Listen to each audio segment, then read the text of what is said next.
Kenya is super nice. So actually, people are really friendly. Everybody speaks English. It's one of the official languages there. Economy and the middle class is growing based on my observations. And most of the areas are safe. I'm in Nairobi, Kenya, and yesterday for the first time I decided to try riding a nganya. Whoa! The experience was crazy, let me tell you about it. Most people out here, when they hang up the phone, they just hang up. Like when they're done talking, when conversation is deaded, they just hang up the phone. No bye, no love you, no talk later, see you soon, just clink. Love what Kenya's doing because they're making this man an example.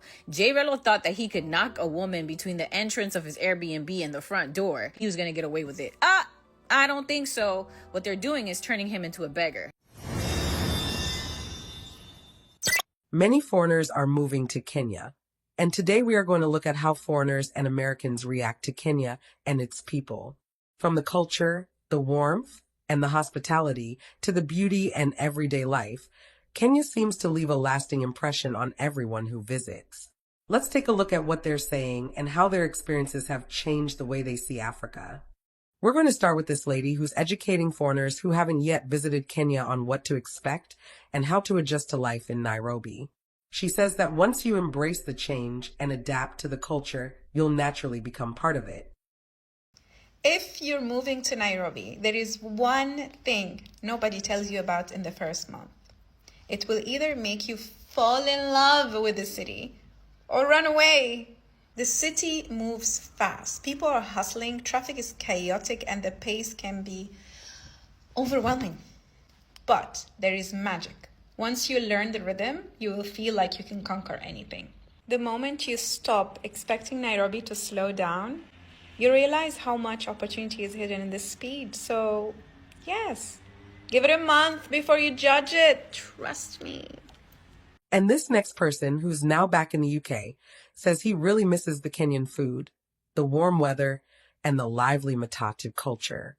He adds that he can't wait to book his next flight back to Kenya. 5 shocking things I've learned about Kenya. Kenyan food is overrated. It's not what I expected. It's way, way better than I expected. And why doesn't the world know about it? The Matatu culture is madness. No offence, oh, you're not all scared in this Matatu. It's like a party. The music, the lights, the speed, the atmosphere, it's tremendous. Things that Kenyans do that I still don't understand is when you say you're on the way and I know you're still in bed. Kenya, the only country in the world where you get stuck in traffic behind the cows. Kenya, the country where people kill maize like it's gold. And everyone is a comedian. Everyone. Okay, folks, I'm back in the UK, if I'm letting you know. I'm back in Liverpool. Sunny Liverpool. I'm on the banks of the River Mersey. The wind, it's blowing, it's a bit cloudy, it's not like Kenya weather, but I already miss the Kenyan weather. I totally miss it. Listen to the wind, it's a nightmare. I think I'm going to book the next flight back to Kenya tomorrow. Only be back one day. I'm missing Kenya already. But don't worry, I'll be back soon. I love Kenya. This next person advises Westerners to visit Kenya with an open mind, not with the mindset shaped by their home countries. He says when you go to Kenya, you should leave behind the idea of saving Africa or feeling pity, and instead focus on connecting with the people and experiencing the rich culture firsthand. My advice to the Westerner coming to Kenya is simple. Come here with an open heart and an open mind. Leave behind you what you think you know about Africa and about Kenya, and take the time to discover what it truly is, to experience what the people are about, to connect with them with sincerity. What I discovered about Kenya was completely different than what I expected. And yet I see a lot of people who, even if they are here, they still repeat exactly what they heard about Kenya and about Africa before coming. They're not really here. They just are here, but they repeat preconceived ideas instead of experiencing it and sharing their experience. And you know what? Kenyan automatically see that instantly. And if you are closed this way, they will be closed with you too, which is normal. On the other hand, if you are sincere and genuine in your intention to connect, to discover, to love, they will share the same sincerity that you offer to them. So please, leave behind you the idea that you will save Africa or that they need our pity. Come here with your heart filled with love to connect, to discover, and to be part of. Have your mind and your heart open, and Kenyan will be like that with you too. This next person humorously points out that there's something known as Kenyan time and Wazungu time. He explains that Kenyan time usually runs 2 to 3 hours behind schedule, and that's just part of the charm of living in Kenya. In Kenya, when I order something, I ask for two things. I ask, is it coming Kenyan time or Wazungu time? It's very simple. Kenyan time means something way different than Wazungu time. Let's say you meet me 10 p.m. Kenyan time. Then we are meeting at 1 a.m. But if we meet 10 p.m. Wazungu time, we're meeting at 10 p.m. It's a 3-hour difference. It's relevant. People be, always be like, Nini, what are you saying, Kenyan, Wazungu? No, I'm being serious. Nataka, Najua. When? I want to know when, So always ask. It's very important. When you come to Kenya, ask, oh, we're meeting at 12 a.m.? Sawa, is it Kenyan time or Wazungu time? Nzuri sana. Here's why you should come to Kenya. The people are amazing. They're happy, they're friendly, they're just all around generous and love to see new people. The weather is amazing, the food is amazing. There's definitely something real about Kenyan time, because now we hear from a lady who says if she tries to go by Kenyan time, she ends up being too late, but if she sticks to Wazungu time, she's always too early. Kenya wangu nisaidie. You all know how much I love your country. I praise you all the time. I love you so much. If there's one thing that I haven't been able to get yet, it's Kenyan time. If I'm on time, I'm on Wazungu time and I'm too early. But then when I try to match Kenyan time, I'm late. Is there like a secret formula I don't know about? Or is it just something I'm never gonna get because I'm not Kenyan? Help me. And now we hear from a lady who says there's only one country in the world that truly knows how to live with foreigners, to welcome them, be natural around them, and make them feel at home. She says when visitors come to this country, they enjoy everything about it, the people, the culture, the warmth, and that country is Kenya. Only one country on earth. One country on earth, I'm telling you, one country on earth has understood how to stay with Wazungu. Wazungu means white people. Only one country has understood how to live with them, or how to welcome them, or how to deal with them, and how to be natural around them. Okay? And this country, the Wazungus know, the white people know. That's why they are flocking there to leave their dollars, to leave their euros, to leave everything. This country has confused Wazungus. Okay? They are having fun. When they go there, they enjoy the villages, they enjoy the city, they enjoy everything. They enjoy the parks, they enjoy the animals. This particular country, without due, without further ado, it's Kenya. What have you done to white people, Kenyans? The whole world. This next lady takes time to educate other foreigners on some of the unique communication styles used by Kenyans. If you're hanging out with Kenyans and you want to seem interested in a conversation that is literally way above your wavelength, it's quite easy. All you gotta do is be like, wacha, alafu, wacha jaba, kumbe, na nakwanga hivo, yeah, This next person, who has visited Kenya twice, says he absolutely loves the country. He describes Kenyans as friendly and welcoming, and notes how fast the economy is growing. He adds that he admires the young, vibrant population that's hungry for success.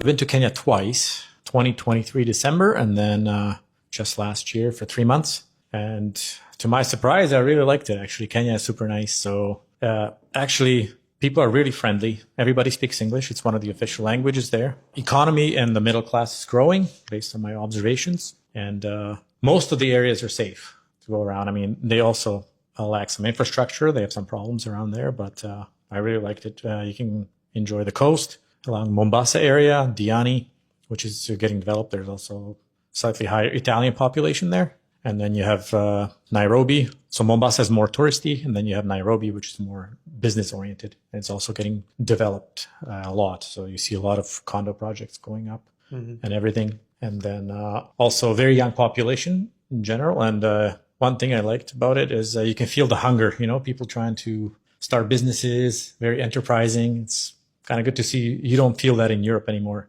or in these countries. So Kenya for that was really good. And now we see this lady who appreciates how Kenyans are standing up for one of their own. She says she loves how Kenyans came together to teach a foreigner a lesson after he insulted a local woman. Love what Kenya's doing because they're making this man an example. Jay Relo thought that he could knock a woman between the entrance of his Airbnb and the front door, force poke her with his dirty Peter whacker, and he was going to get away with it. I don't think so. What they're doing is turning him into a beggar. Now you have to get your water, your milk, your honey, and your bread through the people. The only way you're going to be able to get out of there is through an asylum, right? You're going to have to call the president. Ring, ring, ring. Help me out. That's what's going to happen.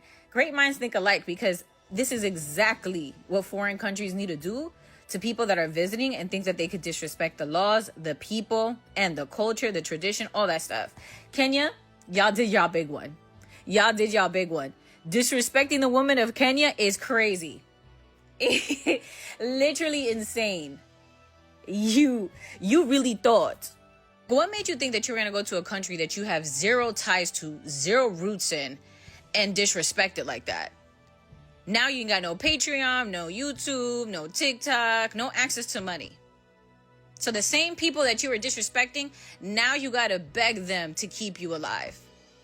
And this next person took a matatu ride for the very first time in Kenya and absolutely loved it. He describes it as a club on wheels, a party bus filled with energy, flashing lights, and loud music that makes the ride unforgettable. I'm in Nairobi, Kenya, and yesterday for the first time I decided to try riding a nganya.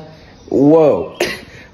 The experience was crazy, let me tell you about it. First of all, that is so loud, I feel like my ears are still ringing from being in it. I don't know what a nganya is. It's like a concert in a car, but it's a party bus, and it's also a form of public transportation for people. So like, people will ride the nganya from town, CBD, and then go back home. I'm like, especially if you're coming back from work, I don't know how you could enjoy that, but for me, I was just running some errands in town. So I'll tell you what happened. This one was called Sub-Zero.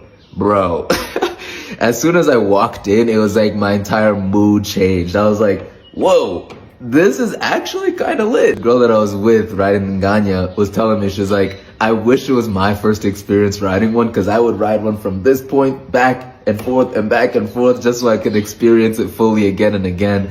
But yo, that thing is fun, bro. But people use it for public transportation. Do you know what the buses in the US are like? Put on. If you don't have the seatbelt on, you're gonna have to stay here. You already fell once. Not like that. They're boring.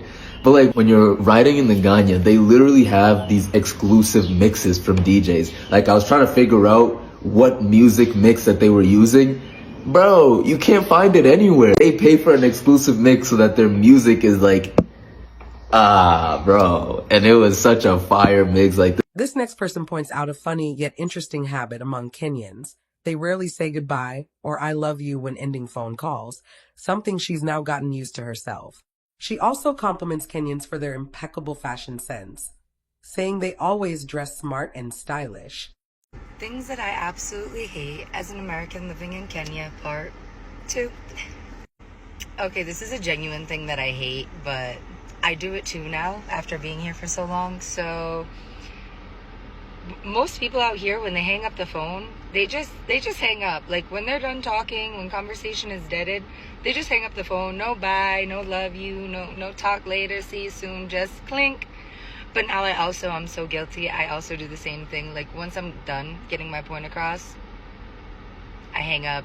Even I do it to my friends in America now too. Like they're like, what the hell?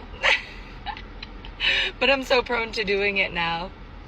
And I was always one of those people that would be like, I have to say love you bye to everybody because like, you never know when it will be your last day. So like, or last time you talk to somebody. So I still try to, but it's still like natural for me to just hang up. Okay. The second point would definitely be that I always feel so underdressed. Like everybody, like at least I say in Nairobi, everyone in Nairobi is always dressed to impress. Like everybody always looks so good, like dressed up, dress suits, dresses, and then there's me who comes outside looking like a homeless person 6 out of 7 days a week. Okay, and lastly, I hate but love. Like I've really turned into like loving to party. Like I thought in America I liked to party.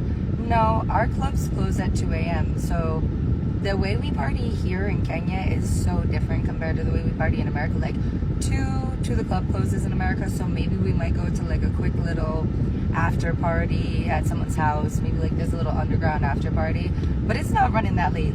Sometimes I find myself in the club out here. I go outside and the sun is coming up.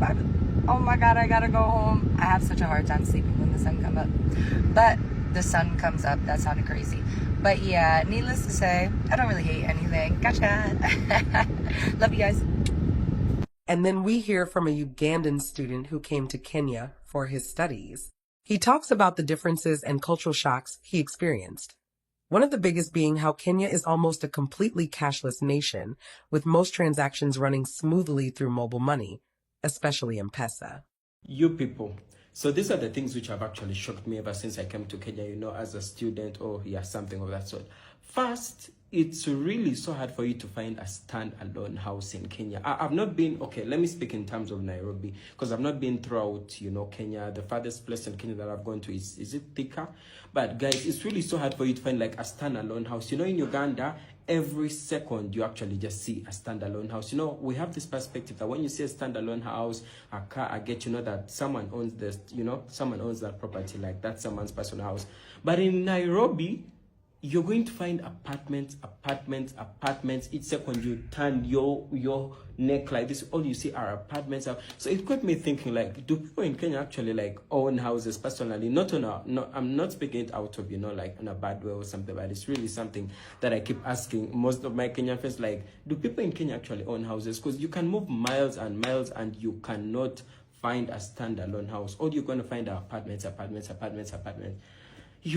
Another thing is how cashless Kenya is. Like, guys, Kenya is really so cashless. Everything is M-Pesa, starting from the person who sells maize, I don't know till who, but everything is M-Pesa. Make sure you just have M-Pesa if you really want life to be smooth for you, because I've really learned it the hard way. Another thing which has actually really shocked me about Kenya, or let me say Nairobi in particular, is how they charge almost everything. So you're going to go to, let me say, a retail shop and buy something. They're going to tell you, oh, you have to pay for that. Is it a polythene bag or paper bag? Name it. You actually have to buy it, because I'm used of this incidents in Uganda that when you go to a shop or even a supermarket and you buy something, you're actually given the paper bag or polythene as a gesture of, thank you for buying from us. But here you're going to pay for it. You're really going to pay for it, because I've gone to supermarkets, I've gone to retail shops, I'm actually charged. And I used to see people often carrying their own bags to the supermarkets, to the retail shops, and I'm like, yeah, where are these people, bothering, their time, moving with all this, they would give them at the shops till it was my turn, and I actually had to pay for it. Because even the lady really told me that in Kenya, we charge for almost everything.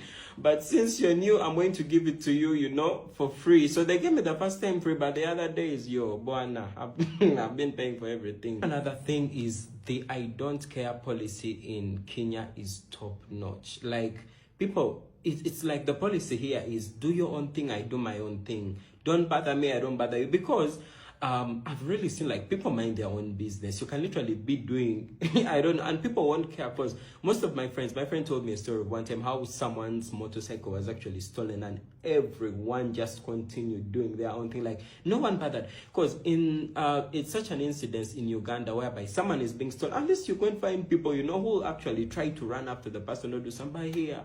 It's upon you. Like, I really learned it, you know, the hard way. Like, it's like people really just don't care.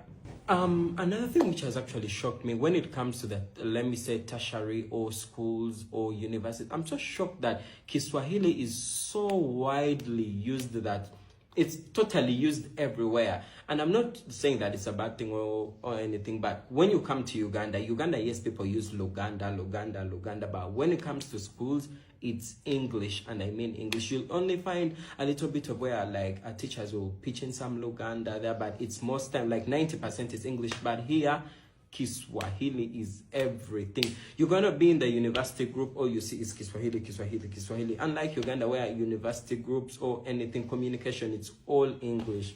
You people, it's really been hard to even understand what's in the group, because sometimes an important communication can be passed and all of it is Kiswahili. And people, like, it's really fun. Like, Kenyans really get so shocked whenever you tell them that Ugandans don't speak Kiswahili, because they're like, Uganda, you don't speak Kiswahili? What?